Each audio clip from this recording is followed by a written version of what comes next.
Have you ever wondered, what would be the results if the gates of hell were opened by the folly of men, and faith were the only savior?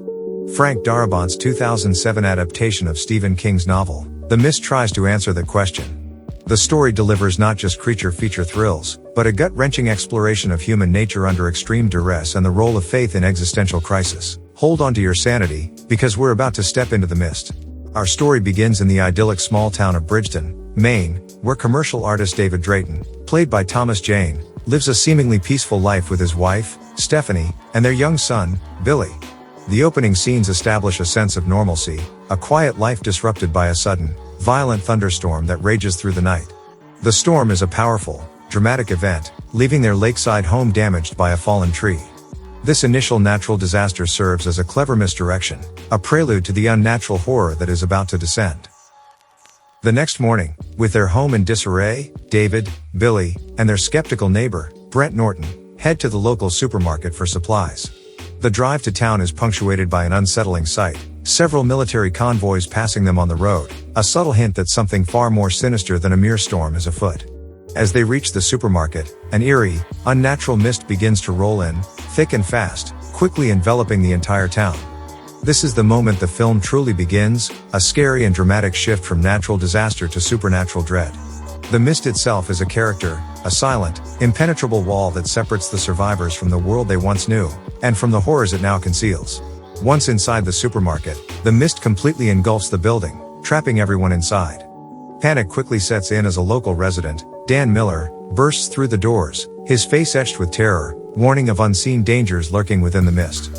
His frantic cries are soon validated when Bagger Norm, attempting to fix the store's generator, is violently attacked by a tentacled creature from within the mist.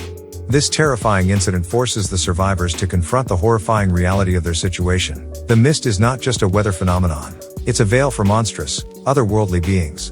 The group quickly begins to barricade the store, a desperate attempt to create a sanctuary from the unknown. Amidst the growing fear, a new, equally insidious threat emerges from within the human survivors. Mrs. Carmody, played with chilling conviction by Marcia Gay Harden. A religious fanatic, she begins to preach that the mist is divine punishment, a judgment from God. Her words, initially dismissed, begin to resonate with some of the more fearful and desperate individuals. Meanwhile, Brent Norton, David's skeptical neighbor, refuses to believe in the unseen dangers and, along with a small group, defiantly leaves the supermarket, never to return. This moment highlights the dangerous divide that quickly forms among the survivors, those who believe and those who deny, those who seek rational solutions and those who succumb to superstition. The tension escalates dramatically when giant flying insects and pterodactyl-like creatures smash through the windows, killing several people and further solidifying Mrs. Carmody's hold over a growing number of followers.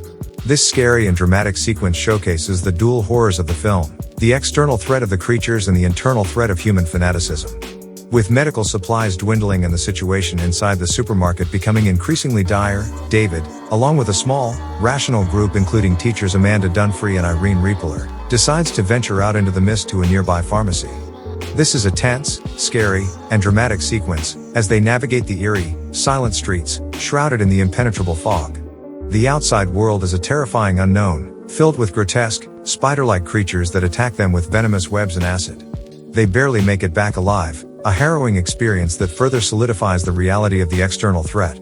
Upon their return, the situation inside the supermarket has deteriorated significantly. Mrs. Carmody, emboldened by her earlier survival and the growing despair, has successfully recruited nearly everyone into her fanatical cult. She preaches that the monsters are a punishment from God, and that only blood sacrifices will appease them. This is where the film truly becomes a psychological horror, showcasing the terrifying power of mob mentality and religious extremism in a crisis.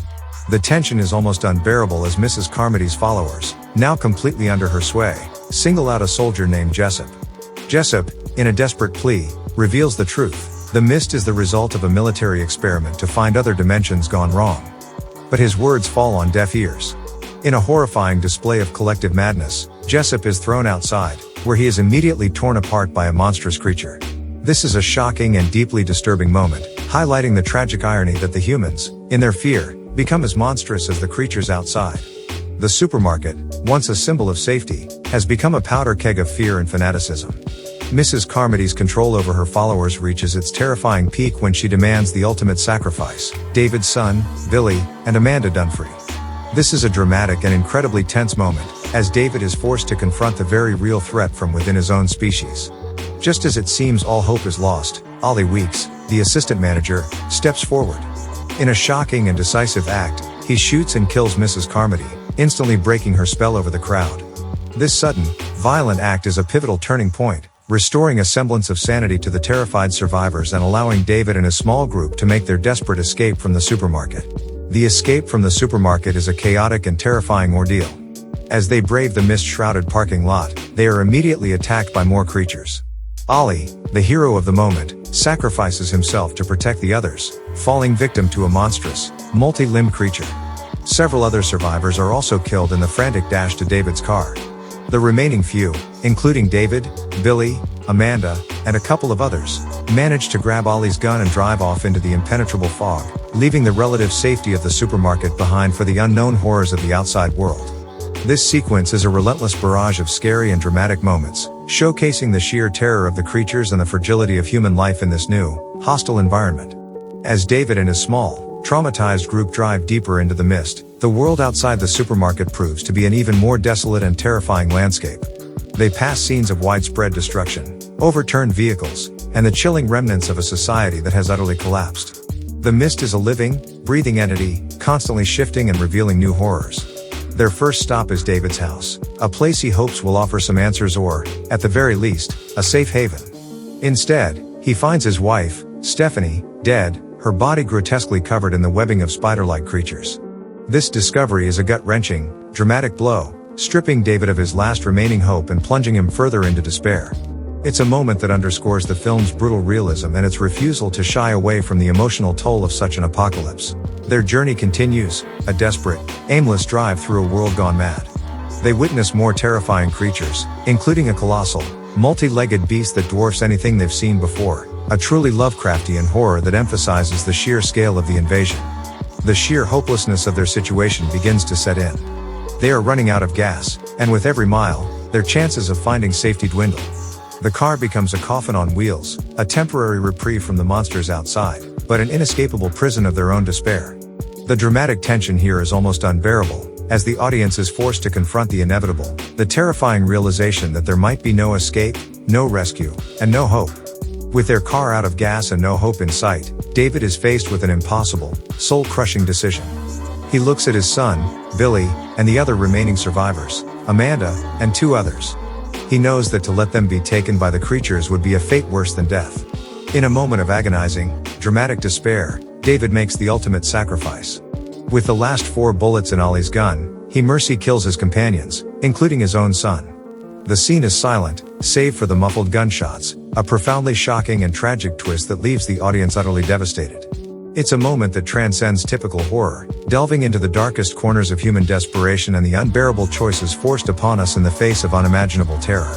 Having committed this unspeakable act, David steps out of the car, screaming at the mist, begging the monsters to come and take him.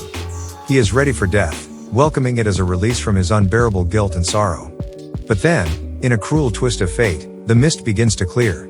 The sounds of military vehicles approach, and the U.S. Army emerges, systematically exterminating the creatures and rescuing survivors. The horrifying realization dawns on David. His actions were in vain. Had he waited just a few more minutes, his son and friends would have been saved. The army even rescues the woman who had left the supermarket earlier, now safe and reunited with her children, a stark contrast to David's tragic loss. A distraught David collapses, screaming in anguish, his cries echoing the profound, irreversible horror of his choices. This ending, a departure from Stephen King's novella, is a masterstroke of dramatic irony and emotional devastation, cementing The Mist as a film with one of the most shocking and unforgettable conclusions in horror cinema. It's a scary, dramatic, and profoundly sad ending that forces us to confront the true cost of despair and the arbitrary nature of hope. The Mist is a relentless, unflinching examination of human nature under siege. It's a film that uses its creature feature premise to explore deeper themes of fear, faith, fanaticism, and the terrifying choices we make when pushed to our limits. If you survived this recap of The Mist and are still reeling from its impact, please hit that like button, share this video with fellow horror enthusiasts, and subscribe to our channel for more deep dives into the films that challenge and terrify us. Thanks for watching.